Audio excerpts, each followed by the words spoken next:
This guy, Justin, had all this anxiety, and that was a big change for dropping tons of anxiety, especially around communication. You get a lot up here, here, here. It stores in the body in different parts. And all it was getting all that anxiety out of his body.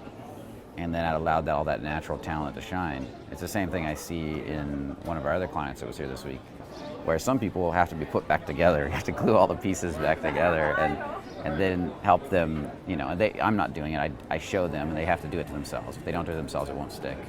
And then they have to build themselves from scratch.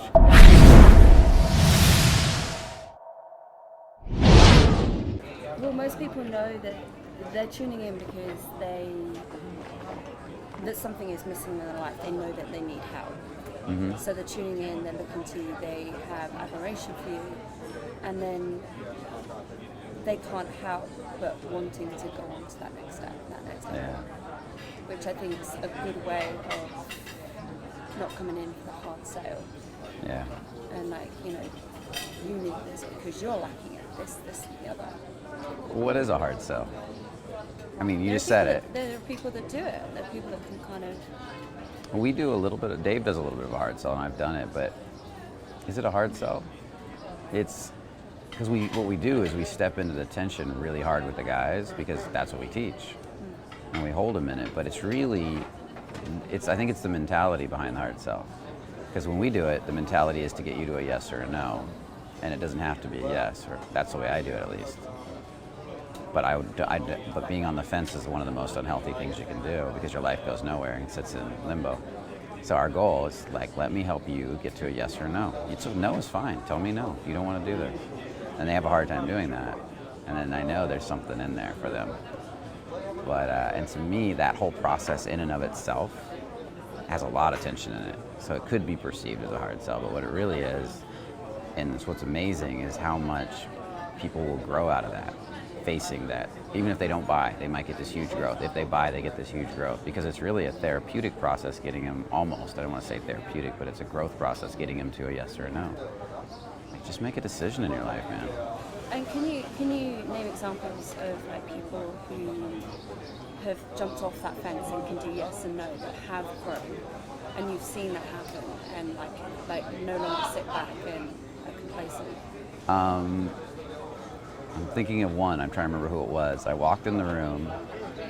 Yeah, it was one of our clients. He was sitting there talking with Dave, and he was like, I don't know, I want to wait. And I went in, and I just did some teachings on how waiting is sitting in limbo, and his life isn't going to change. It's actually going to get worse. And I showed him why, and showed how the teachings work. And I said, it's not bad. And I also said, it's not bad to say no. If you think it's a no, say no and make it a no. Don't sit in limbo. And then I walked out, and apparently he bought, and he's been a client ever since, gung-ho going forward at 100 miles an hour. Or another one that I didn't have to do that with is this guy behind the camera. He just came in, he got it right away. He saw what we were talking about, and he just came up and said, I have to do this. I don't have any money, but I'm going to do it anyways. And ever since then, he's been doing that ever since, and his life just keeps going bing, bing, bing, bing, bing, bing, bing. So he, unlike other people where we had to really say it to, he got the idea about the tension right away, and he's been applying it to his life ever since. And that's why he's had all these adventures. That's why his life has changed so much. That's why he's more relaxed, because he didn't do it kicking and screaming. And that's why I respect him so much. He grows fast because of that, right? He's proactive with that tension, and never stays in limbo. At least not very long, if he does. So, is that accurate? I've got myself in limbo a few times. Yeah. But it annoys the shit out of me. So stop it, make a decision. Okay, here we go. Yeah, that's exactly it. From a business point of view, that Justin obviously coming to Bucharest, do you think that was a turning point for his change? Or? Yeah. So I would say so. I think you might want to ask him, but I think so. Well, you can talk about that afterwards. Yeah. I saw... This is his selling point, right? I saw a massive change in him that week. Yeah. And so this guy, Justin, had all this anxiety, and that was a big change for dropping tons of anxiety, especially around communication. You get a lot up here, here, here. It stores in the body in different parts. And watching it all drop off and watching him go, and you could see him relaxing more and more and more every day into his body. He transformed a lot that week. He was more on the level of a guy who, it was funny because I could see he had a lot of natural talent, but he somehow installed tons of anxiety on top of it. And all it was getting all that anxiety out of his body. And then it allowed all that natural talent to shine. It's the same thing I see in one of our other clients that was here this week, Cairo. And I see this massive amount of natural talent, and I was like, it's already there, dude. But you got to get you to stop numbing. His is numbing, right? Got to get you to stop numbing yourself so it'll come out. And some guys have to actually develop the structure, the skill sets, the talent itself, because they've never had it developed in their life. So it's easy when a guy comes in with a lot of talent and it's just a lot of crap on top of it, because it's like cleaning off something that's like a value. Like you dig in the dirt and you find a relic that's been covered over for years, and you start cleaning it off a little bit at a time, and it starts to shine out. And you're like, wow, this thing's amazing. Whereas some people have to be put back together. You have to glue all the pieces back together and then help them, and I'm not doing it. I show them, and they have to do it to themselves. If they don't do it themselves, it won't stick. And then they have to build themselves from scratch. Now, there's value in both. It makes me sound like these guys are better than the others. I was more the one that had to be put together. I was a fucking mess, train wreck. And the value in that is that when you put yourself back together or you build yourself, because you were never given the skill sets in the first place, is you usually become very good at transferring those teachings to other people, sharing with other people, because that's, by having to do it, you can teach it. Whereas other teachers are great storytellers and modelers of the energy. Like they live in it and express it. And if you just watch them, like we were watching Zan last night, the way he moves, the way he talks, the way he flows, and you feel that in your body. You just feel like, wow, where is he feeling in his body? And what am I feeling when he does it? And feel those relationships. Not the logic of what he's saying as much, although that's important too, but the feeling. You can actually start to feel that, and then you can take that feeling out in the world, and it will affect the world.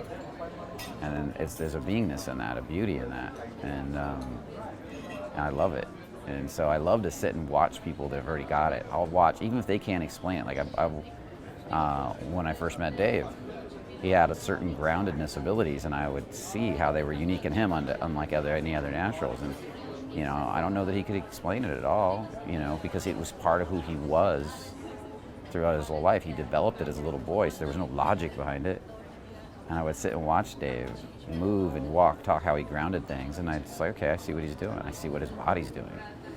And then pretty soon your body starts to do it too. If you see it deep enough, your body will start to do it. If you're rounded enough, your body will start to do it. And I did that with other people that I've met too. I've just sat and watched YouTube videos of powerful people and said, what is their body doing right now? How's it flowing? Why is it doing? How's he expressing? Where is he expressing from? Where does Richard Branson express from? Where does Donald Trump express from? Probably shouldn't. Nowadays I'm getting all these comments because I said Donald Trump, just for saying his name, right? But you can't, whether you like him or not, he's a powerful guy, right? He is a powerful guy. And what I love about him is he can get attacked ruthlessly, day in and day out, by the media, by people, by protesters. And he just grounds that shit out and goes on. Gets up the next day. I can't tell you how many people would just be, I'm done. And that I respect. I don't have to. I don't have to get into the politics of Donald Trump, because I'm not going to do that for my channel. But I can still, even in people I don't like, I can still look and say, look at that ability in that person. And I'm not saying I do or don't like Donald Trump again, because there's things about him I actually really love. There are people out there I don't like, and then I look at him and I'm like, but he's got this. He's got this down, Look at the way he does this. It's fucking money. Or her. It could be a her, And we want to, what is it, throw the baby out with the bathwater? We don't like somebody, so we want to say they're all bad, all good. We're looking for right and wrong and everything, and everything's shades of gray. Somebody's got a piece of the pie, or they wouldn't be popular at all. That's what makes them popular. There's some piece that there's truth in, and there's other pieces that there isn't. And I think that's what's interesting about you. You're like a gypsy nomad, like Zan. You're a female version of Zan in some ways, because you're traveling the world. You get on, you just wherever. I'll grab my bag. I'll go. I'll be art. I'll be beauty. He's the male appreciating the beauty. You're the female being beauty through your artwork, right? Through your masks, through your stage, through your performances, and in that, you're giving back to the world, and you're doing it all over. You're just spontaneously picking up and going, and I think you're realizing there's all this beauty in Romania, but you could also come in here and say, look at this destroyed country.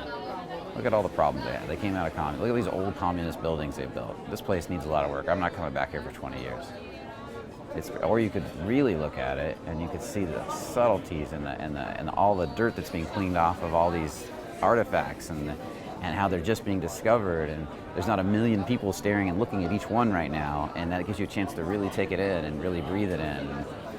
And the people and how the people are craving expression and starting to express more and more. I see this. People see a bad economy. I see economy becoming. I see a culture becoming art, starting to. And who knows what it'll be like in 20 years? This may be a thriving place. And I can always say I saw it when. I saw it early, and that's cool. That's to be grateful for. To pretty much everything. So, for example, this book is a book that teaches you about perfecting sleep, adding muscle, reversing injuries, running faster and farther. Raw meat. So this is like a big deal. This is a very big deal. So I have to interrupt here really quick. This man, I've been trying to get him to eat raw meat now, or try it, because it's I've been doing it a while, for over a year. Yeah. And